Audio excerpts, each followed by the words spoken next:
10 तारखेला आणला होता.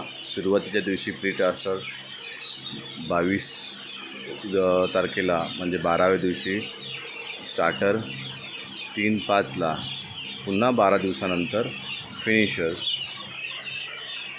लास्टच्या 45 दिवसापर्यंत. तर हा झाला आहे 15 दिवसाचा बॅच. 15-14 दिवस झाले ना.